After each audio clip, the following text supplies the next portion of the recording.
میں مبلغ بنوں سنتوں کا، خوب چرچا کروں سنتوں کا، ہو کرم بہر خاک مدینہ۔ الحمد للہ رب العالمین، والصلاة والسلام علی سید المرسلین، اما بعد فاعوذ باللہ من الشیطان الرجیم، بسم اللہ الرحمن الرحیم۔ الصلاة والسلام علیک یا رسول اللہ وعلى آلك وأصحابك يا حبيب الله۔ الصلاة والسلام عليك يا نبي الله وعلى آلك وأصحابك يا نور الله۔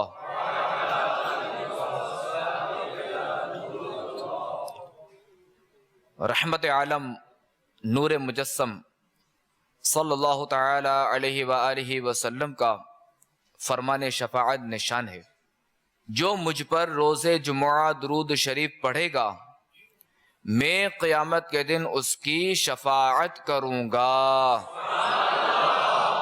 صلو علی الحبیب صلی اللہ تعالی علی محمد وعلی آلہ وصحبہ وبارک وسلم، صلاۃ و سلاما علیک یا رسول اللہ۔ منقول ہے کہ ایک بادشاہ شکار کے لیے نکلا، مگر جنگل میں وہ اپنے ساتھیوں سے بچھڑ گیا۔ وہاں اس نے ایک کمزور اور غمگین نوجوان کو دیکھا جو انسان کی ہڈیاں الٹ پلٹ کر رہا تھا۔ بادشاہ نے اسے پوچھا، تمہاری یہ حالت کیسے ہو گئی ہے اور اس سنسان بیابان میں اکیلے تم کیا کر رہے ہو؟ تو اس نوجوان نے جواب دیا،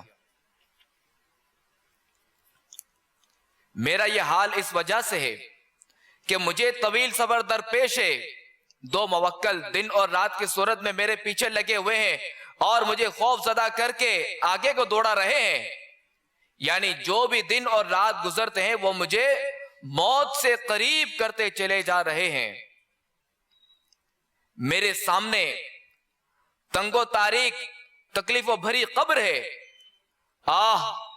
گلنے سڑنے کے لیے عنقریب مجھے زیر زمین رکھ دیا جائے گا۔ ہائے ہائے، وہاں تنگی و پریشانی ہوگی، وہاں مجھے کیڑوں کی خوراک بننا ہوگا، میری ہڈیاں جدا جدا ہو جائیں گی، اور اسی پر اکتفا نہیں بلکہ اس کے بعد قیامت برپا ہوگی جو کہ نہایت ہی کٹھن مرحلہ ہوگا۔ معلوم نہیں بعد ازاں میرا جنت ٹھکانہ ہوگا یا معاذ اللہ جہنم۔ اے بادشاہ، تم ہی بتاؤ، جو اتنے خطرناک مراحل سے دو چار ہو وہ بھلا کیسے خوشی منائے؟ یہ باتیں سن کر بادشاہ رنج و ملال سے بے حال ہو کر گھوڑے سے اترا اور اس کے سامنے بیٹھ کر عرض گزار ہوا، اے نوجوان، آپ کی باتوں نے میرا سارا چین چھین لیا اور دل کو اپنی گرفت میں لے لیا، ذرا ان باتوں کی مزید وضاحت فرما دیجئے۔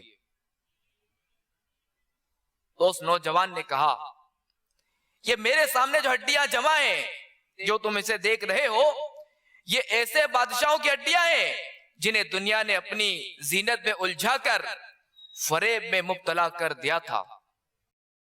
یہ خود تو لوگوں پر حکومت کرتے رہے مگر غفلت نے ان کے دلوں پر حکمرانی کی۔ یہ لوگ آخرت سے غافل رہے یہاں تک کہ انہیں اچانک موت آ گئی اور ان کی تمام آرزویں دھری کی دھری رہ گئیں، نعمتیں سلب کر لی گئی، قبروں میں ان کے جسم گل سڑ گئے، اور آج انتہائی قسم پرسی کے عالم میں ان کی ہڈیاں بکھری پڑی ہیں۔ ان قریب ان کی ہڈیوں کو پھر زندگی ملے گی اور ان کے جسم مکمل ہو جائیں گے، پھر انہیں ان کے اعمال کا بدلہ ملے گا، اور یہ نعمتوں والے گھر جنت یا عذاب والے گھر دوزخ میں جائیں گے۔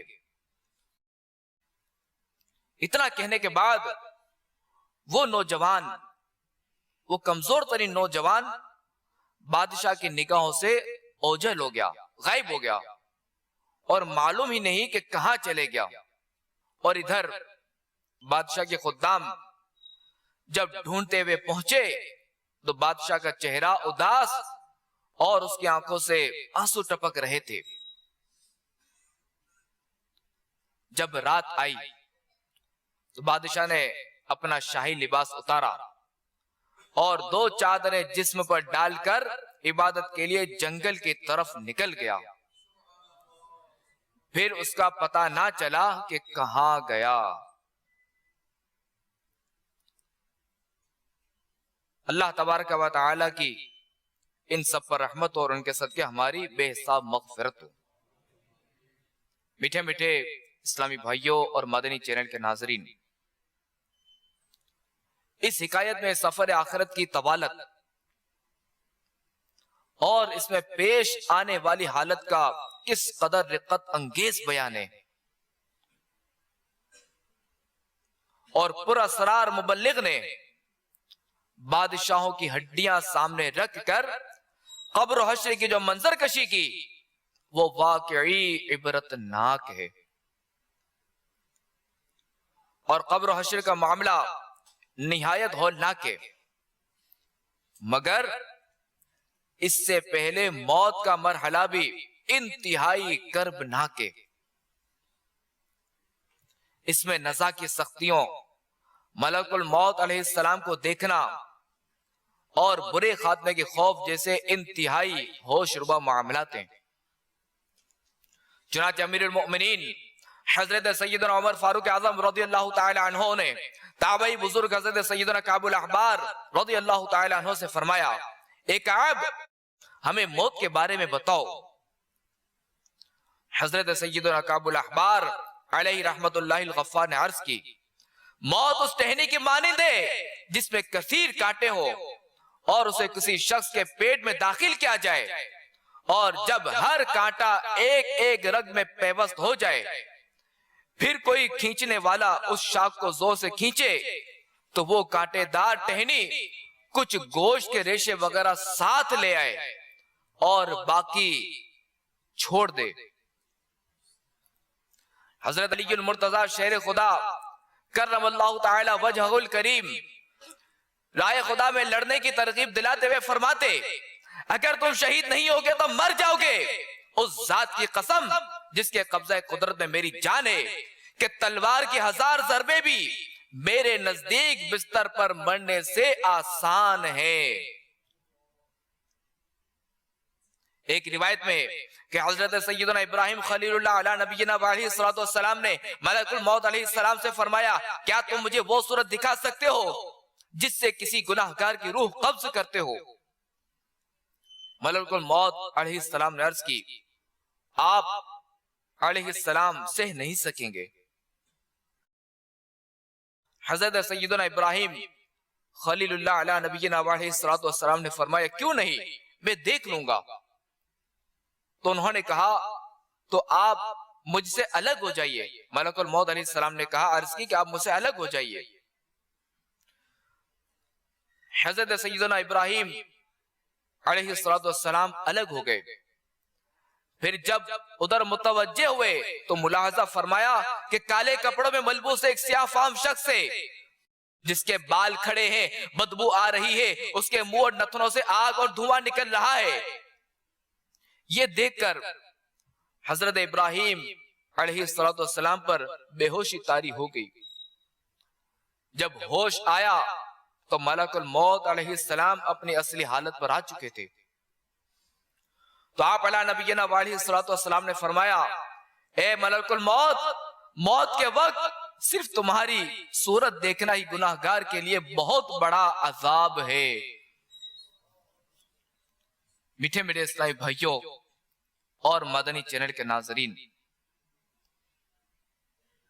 موت کے جھٹکوں اور نزع کی سختیوں کا علم ہونے کے باوجود افسوس ہم اس دنیا میں اطمینان کی زندگی گزار رہے ہیں۔ ہمارا ہر سانس موت کی طرف گویا ایک قدم، اور ہمارے شب و روز موت کی جانب گویا ایک ایک میل ہے۔ چاہے کوئی کتنی ہی زندگی کی بہاریں لوٹنے میں کامیاب ہو جائے، مگر اسے موت کی خزاں سے دو چار ہونا ہی پڑے گا۔ کوئی چاہے کتنا ہی عیش و عشرت کی زندگی گزارے، مگر موت تمام تر لذتوں کو ختم کر کے رہے گی۔ کوئی خواہ کتنا ہی اہل و عیال اور دوست و احباب کی رونقوں میں دلشاد ہو لے، مگر موت اسے جدائی کا غم دے کر ہی رہے گی۔ کتنے مغرور ابرودار موت کے ہاتھوں ذلیل و خوار ہو گئے۔ نہ جانے کتنے ظالم حکمرانوں کو موت نے ان کے بلند محلات سے نکال کر قبر کی کال کھوٹڑی میں ڈال دیا۔ نہ جانے کیسے کیسے افسروں کو موت نے کوٹھیوں کی وسعتوں سے اٹھا کر قبر کی تنگیوں میں پہنچا دیا۔ کتنے ہی وزیروں کو بنگلوں کی چکا چوند روشنیوں سے قبر کی تاریکیوں میں منتقل کر دیا۔ موت ہی کے سبب بہت سارے دولے مچلتے ارمانوں کے ساتھ آراستہ و پیراستہ حجرائے عروسی میں داخل ہونے کے بجائے کیڑے مکوڑوں سے ابھرتی تنگ و تاریک قبروں میں چلے گئے۔ نہ جانے کتنے ہی نوجوان شادی کی مسرتوں کے ذریعے اپنی جوانی کی بہاریں دیکھنے سے قبل ہی موت کا شکار ہو کر وحشت ناک قبروں میں جا پہنچے۔ بے وفا دنیا پہ مت کر اعتبار، تو اچانک موت کا ہوگا شکار۔ موت آئی پہلواں بھی چل دیے، خوبصورت نوجوان بھی چل دیے دنیا سے سب شاہو گدا۔ کوئی بھی دنیا میں کب باقی رہا، تو خوشی کے پھول لے گا کب تلک، تو یہاں زندہ رہے گا کب تلک۔ میٹھے میٹھے اسلامی بھائیوں اور مدنی چینل کے ناظرین، معصیت پر ڈٹے رہنے کے سبب اگر دنیا بھی جاتی رہی اور خدا نہ خواستہ دین بھی برباد ہو گیا تو کیا کرو گے؟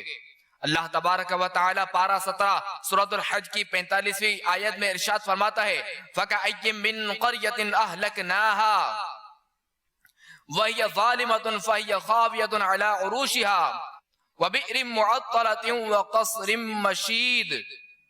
ترجمہ کنز ایمان، اور کتنی ہی بستیاں ہم نے کھپا دی کہ وہ ستمگار تھی، تو اب وہ اپنی چھتوں پر ڈھی پڑی ہیں، اور کتنے کنویں بیکار پڑے اور کتنے محل گچ کیے ہوئے۔ حضرت سیدنا ابو بکر صدیق رضی اللہ تعالیٰ عنہ دوران خطبہ فرمایا کرتے، کہاں ہیں وہ خوبصورت چہرے، کہاں ہیں اپنی جوانیوں پر اترانے والے، کدھر گئے وہ بادشاہ جنہوں نے عالی شان شہر تعمیر کروائے اور انہیں مضبوط قلعوں سے تقویت بخشی، کدھر چلے گئے میدان جنگ میں غالب آنے والے؟ بے شک زمانے نے ان کو ذلیل کر دیا اور اب یہ قبر کی تاریکیوں میں پڑے ہیں۔ جلدی کرو، نیکیوں میں سبقت کرو اور نجات طلب کرو۔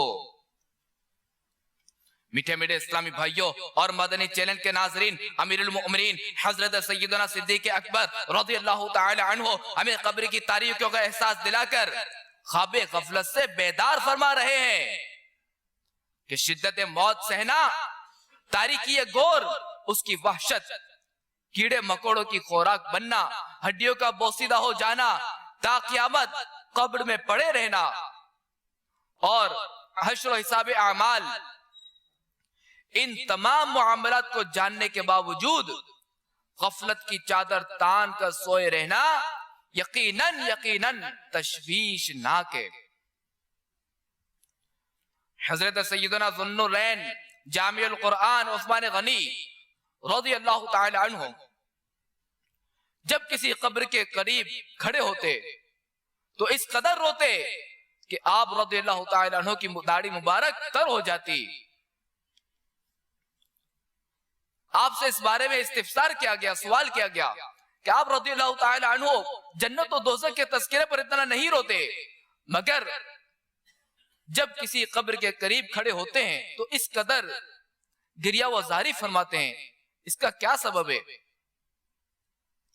تو حضرت سیدنا عثمان غنی رضی اللہ تعالی عنہ نے فرمایا کہ میں نے سید المرسلین شفیع المذنبین رحمت للعالمین صلی اللہ تعالی علیہ وآلہ وسلم کو فرماتے ہوئے سنا ہے کہ بے شک آخرت کی سب سے پہلی منزل قبر ہے.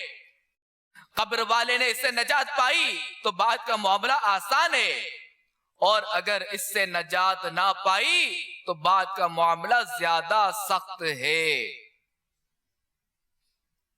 میٹھے بیٹے اسلامی بھائیوں، دیکھا آپ نے کہ ہمارے آقا عثمان غنی رضی اللہ تعالی عنہ کو کہ ان کو دنیا ہی میں ہمارے آقا صلی اللہ تعالی علیہ وآلہ وسلم جنت کی بشارت دے چکے تھے، اس کے باوجود کس قدر ان کا خوف خدا تھا. اور ایک ہماری حالت کہ ہمیں اپنے ٹھکانے کا علم ہی، اس کے باوجود اپنے آپ کو گناہوں کے دلدل میں دھساتے جا رہے ہیں، اور گناہوں کے انبار کے باوجود خوشیوں سے جھومے جا رہے ہیں، اور قبر کی دردناک پکار سے ہم یکسر غافل ہیں. کہ حضرت سیدنا فقی ابو اللیث سمرقندی حنفی علیہ رحمت اللہ القوی نقل فرماتے ہیں کہ قبر روزانہ 5 مرتبہ یہ ندا کرتی ہے، یعنی قبر روزانہ 5 مرتبہ اس طرح پکارتی ہے، اے آدمی تو میری پیٹھ پر چلتا ہے حالانکہ میرا پیٹ تیرا ٹھکانہ ہے. اے آدمی تو مجھ پر عمدہ عمدہ کھانے کھاتا ہے، ان قریب میرے پیٹ میں تجھے کیڑے کھائیں گے. اے آدمی تو میری پیٹھ پر ہنستا ہے، جلد ہی میرے اندر آ کر روئے گا. اے آدمی تو میری پیٹھ پر خوشیاں مناتا ہے، ان قریب مجھ میں غمگین ہوگا. اے آدمی تو میری پیٹھ پر گناہ کرتا ہے، ان قریب میرے پیٹ میں مبتلا عذاب ہوگا. قبر روزانہ یہ کرتی ہے پکار، مجھ میں ہے کیڑے مکوڑے بے شمار. یاد رکھ میں ہوں اندھیری کوٹڑی، تجھ کو ہوگی مجھ میں سن وحشت بڑی. میرے اندر تو اکیلا آئے گا، ہاں مگر اعمال لیتا آئے گا. تیری طاقت تیرا فن عہدہ تیرا کچھ نہ کام آئے گا. سرمایہ تیرا دولت دنیا کے پیچھے تو نہ جا، آخرت میں مال کا ہے کام کیا. دل سے دنیا کی محبت دور کر، دل نبی کے عشق سے معمور کر. لندن و پیرس کے سفرے چھوڑ دے، بس مدینے ہی سے رشتہ جوڑ لے. منقول ہے کہ جب روح جسم سے جدا ہوتی ہے اور اس پر 7 دن گزرتے ہیں تو روح اللہ تبارک و تعالی کی بارگاہ میں عرض کرتی ہے، اے رب عز و جل مجھے اجازت عطا فرما کہ میں اپنے جسم کا حال دریافت کروں. تو اسے اجازت مل جاتی ہے.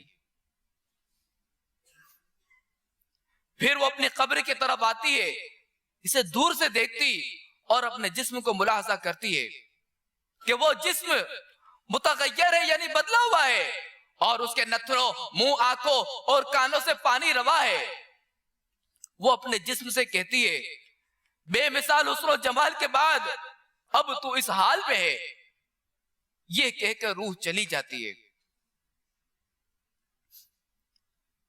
پھر 7 دن کے بعد اجازت لے کر دوبارہ قبر پر آتی اور دور سے دیکھتی ہے کہ مردے کے منہ کا پانی خون ملی پیپ، آنکھوں کا پانی خالص پیپ، اور ناک کا پانی خون بن چکا ہے. تو روح اس سے کہتی ہے، اب تو اس حال پر پہنچ چکا ہے. یہ کہہ کر روح پرواز کر جاتی ہے. پھر 7 روز کے بعد اجازت لے کر اسی طرح دور سے دیکھتی ہے تو حالت یہ ہوتی ہے کہ آنکھوں کی پتلیاں چہرے پر ڈھلک چکی ہے، پیپ کیڑوں میں تبدیل ہو چکی ہے، کیڑے اس کے منہ سے داخل ہو کر ناک سے نکل رہے ہیں. تب روح اپنے جسم سے کہتی ہے، تو ناز و نعم میں پلنے کے بعد اب اس حال کو پہنچ چکا ہے. اللہ ہمارا ایمان سلامت رکھے اور خاتمہ بالخیر فرمائے۔ حضرت سیدنا ضحاک علیہ رحمت اللہ الرزاق فرماتے ہیں ایک شخص نے استفسار کیا، یا رسول اللہ صلی اللہ تعالی علیہ وآلہ وسلم لوگوں میں سب سے زیادہ زاہد کون ہے؟ تو آپ علیہ نبینا علیہ السلام نے ارشاد فرمایا، جو شخص قبر اور گل سڑ جانے کو نہ بھولے، دنیا کی زینت چھوڑ دے، فنا ہونے والی زندگی پر باقی رہنے والی زندگی کو ترجیح دے، اور کل آنے والے دن کو اپنی زندگی میں گنتی نہ کرے، نیز اپنے آپ کو قبر والوں میں شمار کرے۔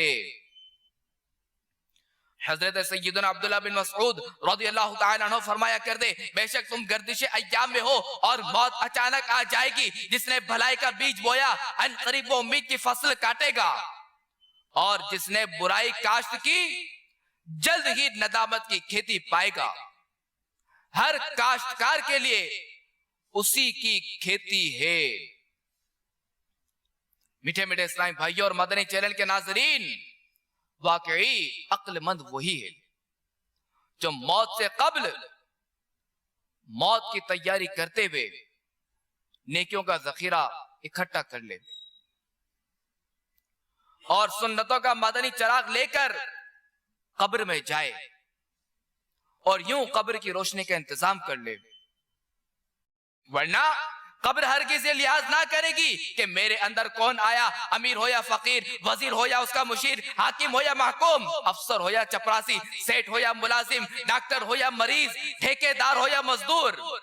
اگر کسی کے ساتھ بھی توشائے آخرت میں کمی رہی، نماز قصدن قضا کی، رمضان شریف کے روزے بلا عذر شرعی نہ رکھے، فرض ہوتے ہوئے بھی زکاة نہ دی، حج فرض تھا مگر ادا نہ کیا، باوجود قدرت شرعی پردہ نافذ نہ کیا، ماں باپ کی نافرمانی کی، جھوٹ غیبت چغلی کی عادت رہی، فلمیں ڈرامے دیکھتے رہے، گانے باجے سنتے رہے، داڑھی منڈواتے یا ایک مٹھی سے گھٹاتے رہے، الغرض خوب گناہوں کا بازار گرم رکھا، تو اللہ عز و جل اور اس کے رسول صلی اللہ تعالی علیہ وآلہ وسلم کی ناراضی کی صورت میں سوائے حسرت و ندامت کے کچھ ہاتھ نہ آئے گا۔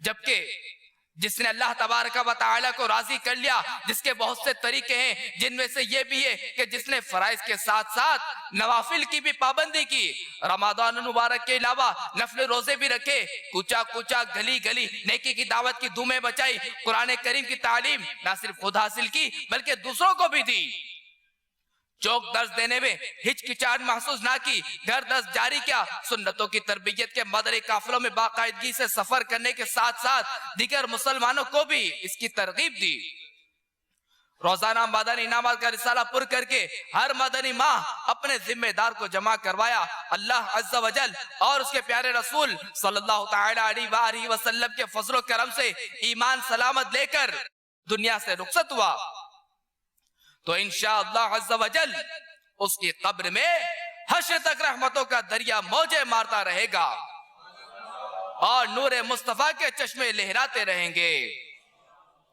قبر میں لہرائیں گے تا حشر چشمے نور کے، جلوہ فرما ہوگی جب طلعت رسول اللہ کی۔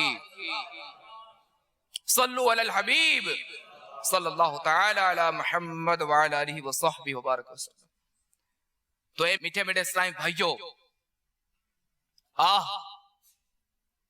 ہم پیدا تو ہو ہی گئے، تو اب مرنا بھی پڑے گا، یقیناً مرنا پڑے گا، یقین ہے کہ مرنا پڑے گا، کیونکہ لوگوں کے ہم نے جنازے دیکھیں، دنیا میں آپ کو کوئی بھی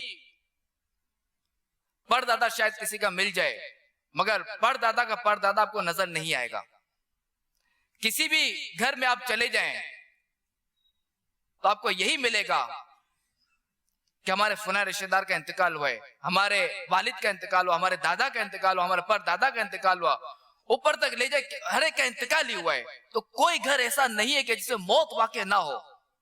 بہرحال دنیا میں جو بھی آیا اسے مرنا پڑے گا، مرنا تو پڑے گا، مرنے کا تو یقین ہے، مگر یہ معلوم نہیں کہ موت کہاں آئے گی، یہ معلوم نہیں، یہ کنفرم نہیں کہ آیا کہ ہمیں کفن ملے گا یا نہیں، آیا ہماری لاش سلامت ہوگی یا نہیں، کہ بعض اوقات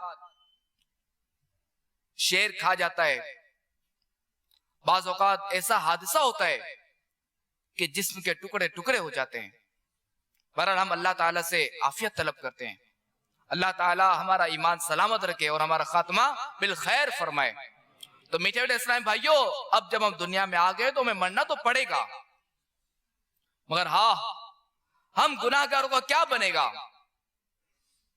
کہ موت کی تکالیف اور قبر میں مدتوں گلتے سڑتے رہنے ہی پر اکتفا نہیں، بلکہ قبروں سے دوبارہ اٹھنا اور قیامت کا بھی سامنا کرنا ہے۔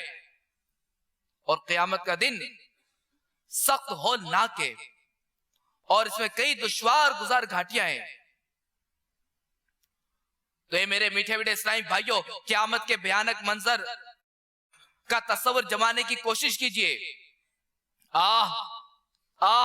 ستارے جھڑ جائیں گے اور چاند و سورج کے بے نور ہونے کے باعث گپ اندھیرا چھا جائے گا، مگر روشنی ختم ہونے کے باوجود تپش برقرار رہے گی۔ اہل محشر اسی حالت میں ہوں گے کہ اچانک آسمان ٹوٹ پڑے گا اور اس کے پھٹنے کی آواز کس قدر بھیانک ہوگی، اس کا ذرا تصور کیجئے۔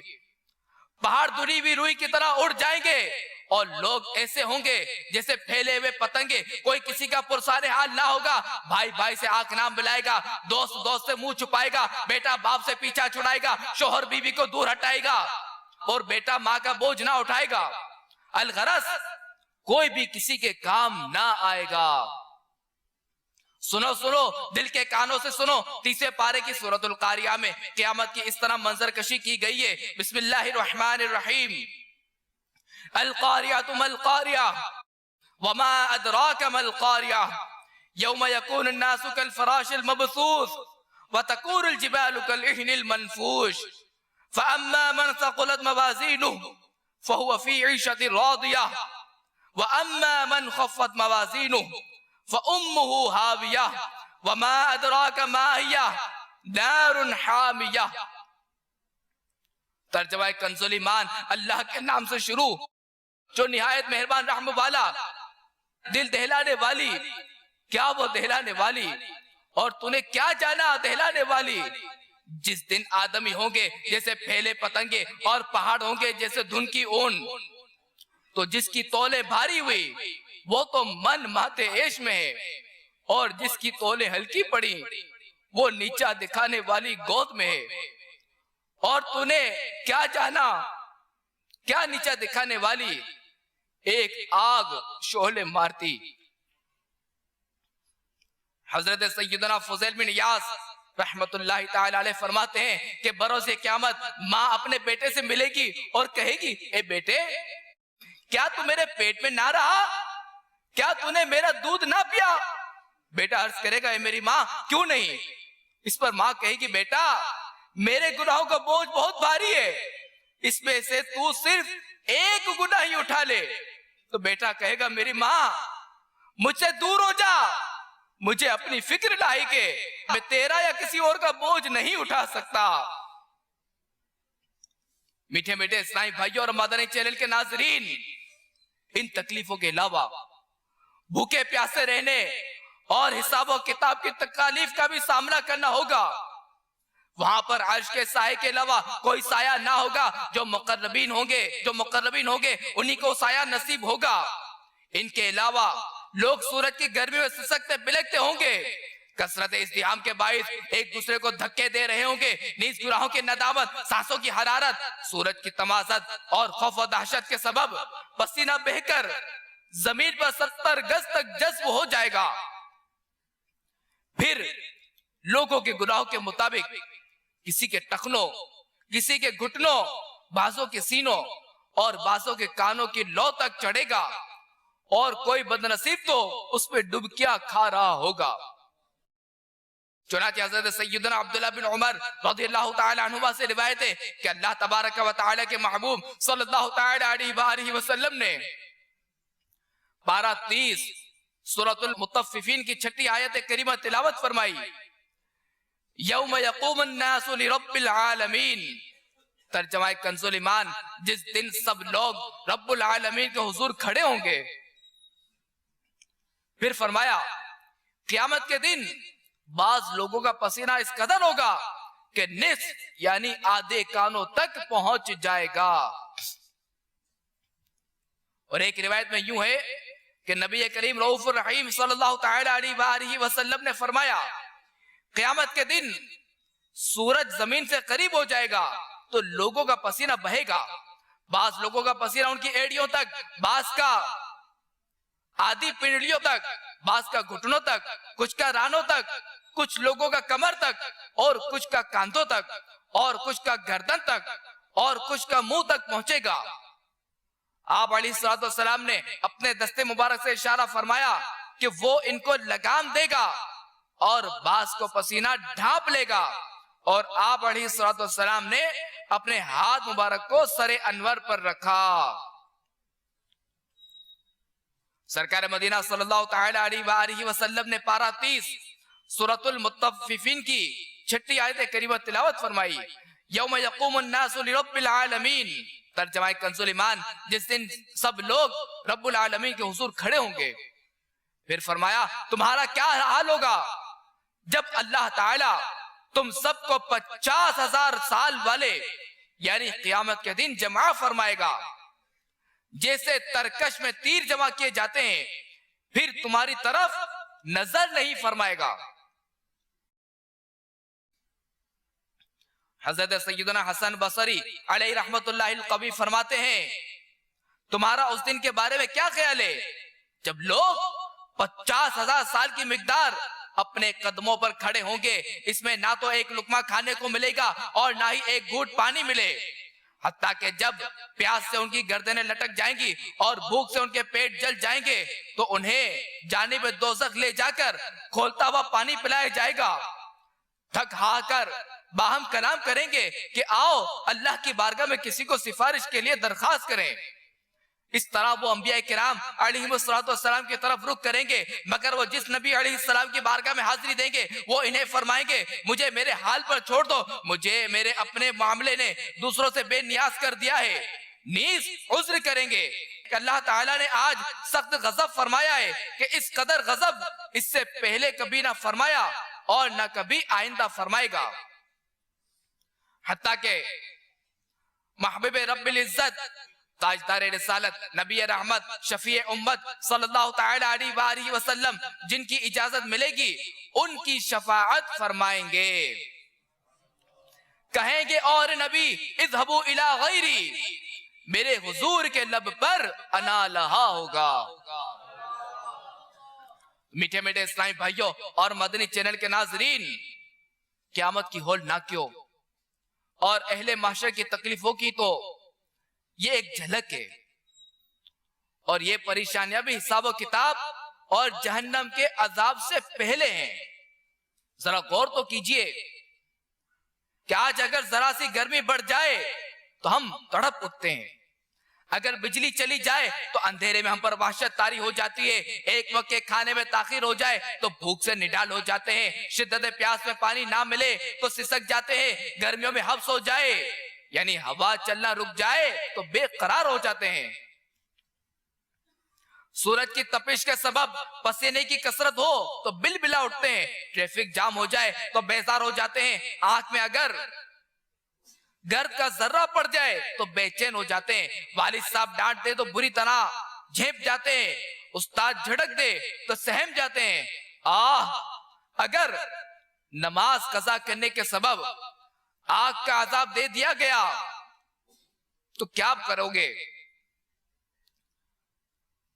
رمضان المبارک کا روزہ ترک کرنے کی وجہ سے اگر بھوک پیاس مسلط کر دی گئی، زکوٰۃ نہ دینے کے باعث اگر دہکتے ہوئے سکے جسم پر داغ دیے گئے، بدنگاہی کرنے کے سبب اگر آنکھوں میں آگ بھر دی گئی، لوگوں کی خفیہ باتیں، گانے باجے، غیبتیں، گندے چٹکلے وغیرہ سننے کے سبب اگر کانوں میں پگھلا ہوا سیسا انڈیل دیا گیا، ماں باپ کی نافرمانی اور قطع رحمی کے باعث عذاب میں مبتلا کر دیے گئے تو کیا کریں گے؟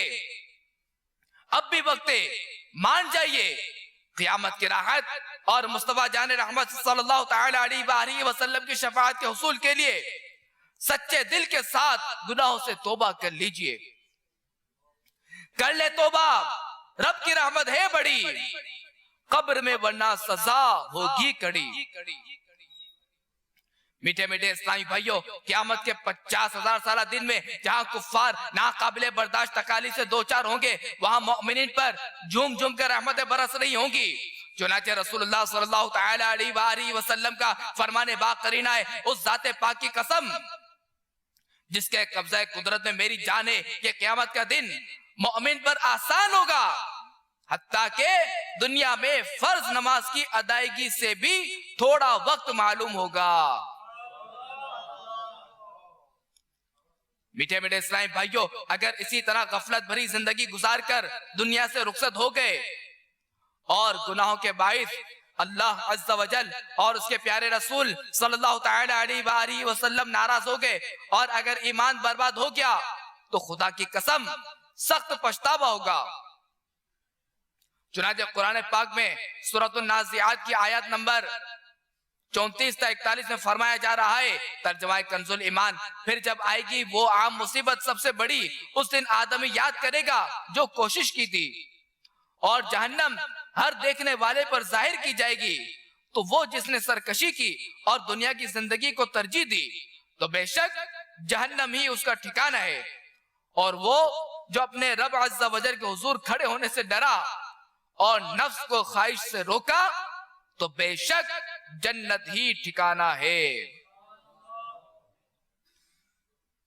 یا رب مصطفیٰ، ہمیں موت و قبر و حشر کی تیاری کی توفیق عطا فرما، ہمارا ایمان سلامت رکھ اور نزع روح میں آسانی دے، سکرات میں اپنے پیارے حبیب صلی اللہ تعالی علیہ وآلہ وسلم کا جلوہ نصیب فرما۔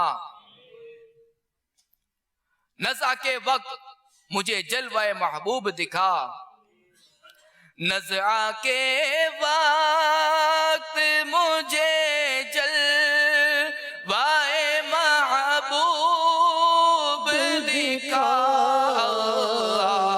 نزع کے وقت مجھے جلوہ محبوب دکھا، تیرا کیا جائے گا میں شاد مروں گا یا رب، تیرا کیا جائے گا میں شاد مروں گا یا رب، گر تو ناراض ہوا میری ہلاکت ہوگی اللہ، گر تو ناراض ہوا میری ہلاکت ہوگی،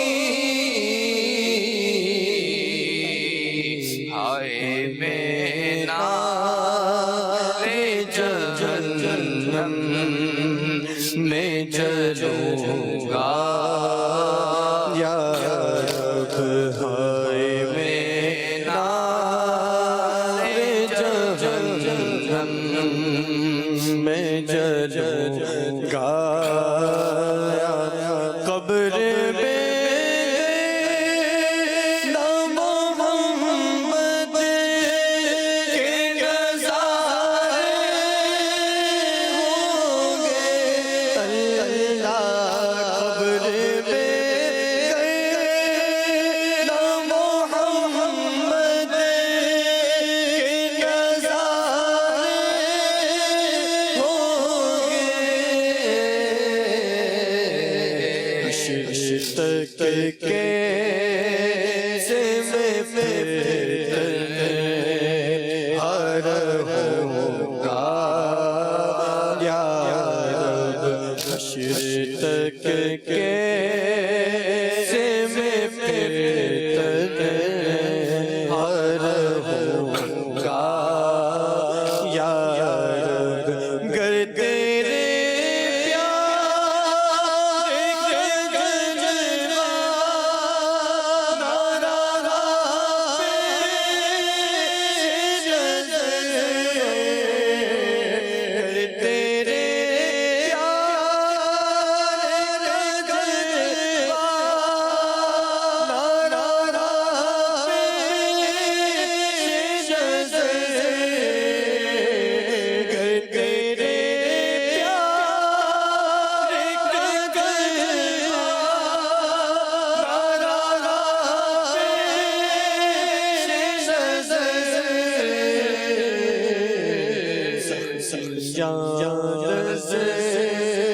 کیوں کر میں سہوں یاد سچی جان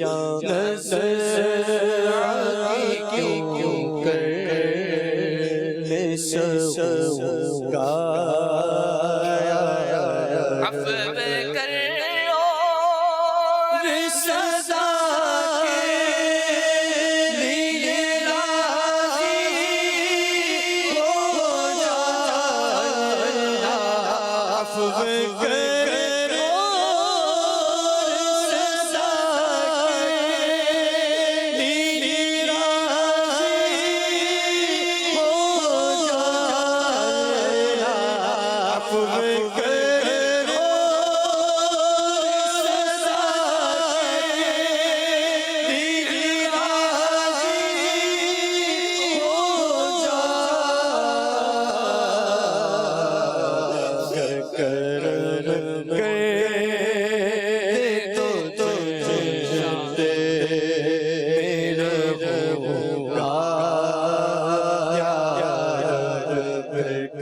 ہوگا جہنم کی سزا کیسے ہوگا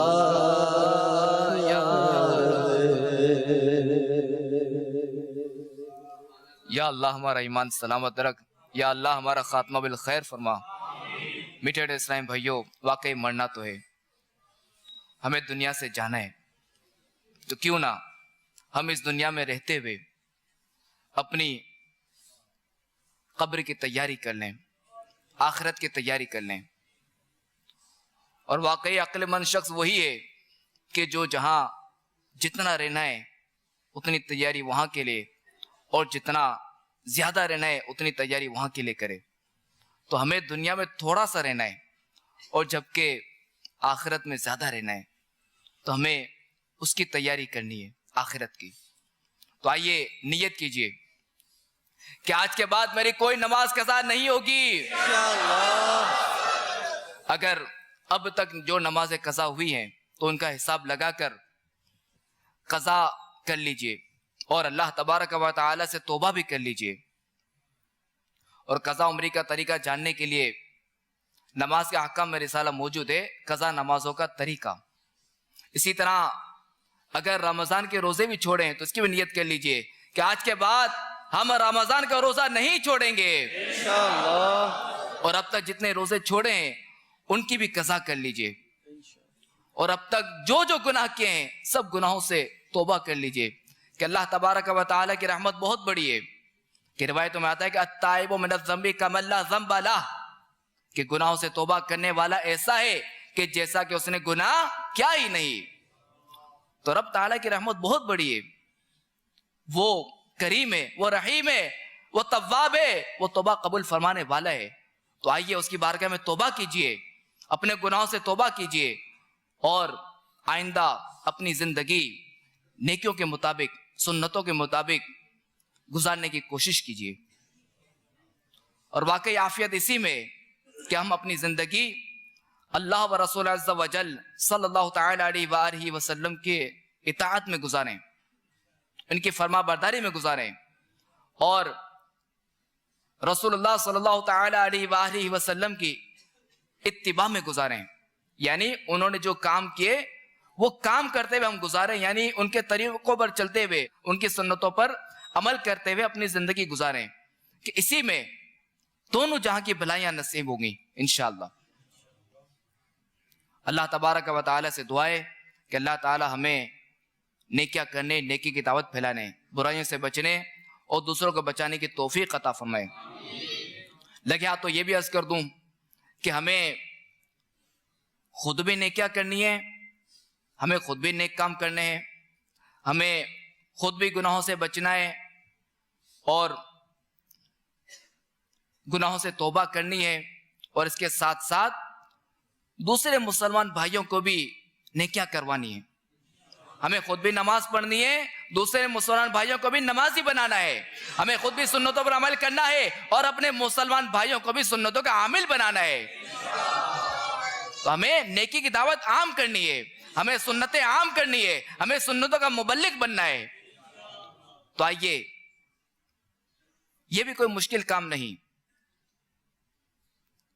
اور اگر مشکل ہو بھی بالفرض تو اگر ایسا کوئی ماحول میسر ہو جائے، ایسا کوئی درجہ میسر ہو جائے، ایسے لوگ اگر میسر ہو جائیں تو یہ کام بھی آسان ہو جاتا ہے۔ جیسے اگر کوئی اکیلا سبق پڑھتا ہے، ایک شخص اکیلا پڑھتا ہے اور ایک شخص کلاس میں پڑھتا ہے، تو ہوتا یہی ہے کہ بعض اوقات جو ہے نا کلاس میں پڑھنے سے سمجھ آ جاتا ہے، چونکہ وہاں اتنے سارے لوگ ہوتے ہیں نا، ایک ماحول ہوتا ہے، اور بندے کی توجہ بھی لگی رہتی ہے پڑھائی کی طرف۔ ورنہ جو بندہ اکیلا پڑھتا ہے تو ہوتا یہی ہے کہ اس کی توجہ نہیں جاتی، وہ سبق یاد نہیں کر پاتا، یا تو وہ سمجھتا بھی نہیں ہے بعض اوقات۔ تو وجہ یہ ہے کہ وہ ایک پڑھائی کے ماحول سے دور ہے، وہ اس ماحول میں نہیں ہے، وہ اکیلا ہے۔ اور جب کلاس میں ہوتا ہے تو ظاہر ہے کہ پڑھتا بھی ہے، پوزیشن بھی لیتا ہے، امتحان بھی دیتا ہے، سب کچھ کرتا ہے۔ تو پتہ چلا کہ ماحول کا ایک اثر ہے۔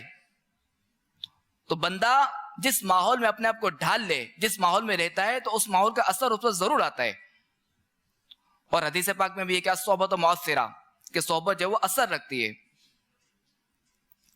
تو اگر ابھی تو جنہوں نے توبہ کر لی، نیکیاں کرنے کی نیتیں کر لیں، نماز ادا کرنے کی نیتیں کر لیں، نماز قضا کرنے کی نیتیں کر لیں، روزہ رکھنے کی نیتیں کر لیں، گناہوں سے بچنے کی نیتیں کر لیں، مگر چونکہ ابھی ایک ماحول بنا ہوا ہے، جب بندہ اس ماحول سے دور ہوتا ہے، تنہائی میں آتا ہے یا ماحول سے دور آتا ہے یا برے دوستوں کی صحبت میں جاتا ہے، تو اب شیطان اپنا حملہ کرنا شروع کر دیتا ہے. اور جو نیت اس نے کی تھی، شیطان اب رفتہ رفتہ آہستہ آہستہ اسے پیچھے ہٹاتا جاتا ہے. تو میٹھے میٹھے اسلام بھائیوں اور مدنی چینل کے ناظرین، الحمدللہ عز و جل اس پرفتن دور میں آپ کے سامنے دعوت اسلامی کا مدنی ماحول موجود ہے کہ اس مدنی ماحول میں رہتے ہوئے نمازیں پڑھنا آسان ہو جاتی ہیں، فرائض پر عمل کرنا آسان ہو جاتا ہے. صرف عمل کرنا نہیں بلکہ نمازیں سکھائی بھی جاتی ہے کہ کس طرح نماز ادا کرنی ہے، کس طرح فرائض ادا کرنے ہیں، زکوٰۃ کے کیا احکام ہے، حج کا کیا طریقہ ہے، روزے کے کیا طریقے ہیں. یہ سب اس مدنی ماحول میں الحمدللہ عز و جل سکھایا جاتا ہے. اور اس کے ساتھ ساتھ اپنی زندگی سنتوں پر گزارنے کا بھی طریقہ سکھایا جاتا ہے. اس کے ساتھ ساتھ دعائیں بھی سکھائی جاتی ہے. تو میٹھے میٹھے اسلامی بھائیو آ جائیے، اگر قبر و حشر میں کامیابی چاہتے ہیں، اگر اللہ اور اس کے رسول کی رضا چاہتے ہیں عز و جل و صلی اللہ علیہ وسلم، تو آ جائیے، اس مدنی ماحول میں آ جائیے اور اس مدنی ماحول کے بن کر رہ جائیے کہ بس اب اس مدنی ماحول میں آ گئے، بس تو آ گئے. اب انشاءاللہ عز و جل ہمارا جنازہ بھی اسی مدنی ماحول ہی سے اٹھے گا. تو میں آپ سے عرض کرتا ہوں، چونکہ مفتی احمد یار خان نعیمی رحمت اللہ تعالی علیہ فرماتے ہیں کہ مسلمان جہاں بھی ہو وہ مبلغ ہے. تو میں آپ سب سے عرض کرتا ہوں جو بھی مجھے سن رہے ہیں کہ وہ مدنی ماحول سے وابستہ تو ہو جائیں، مگر مدنی ماحول سے عملاً وابستہ ہوں. عملاً وابستگی کیا ہے؟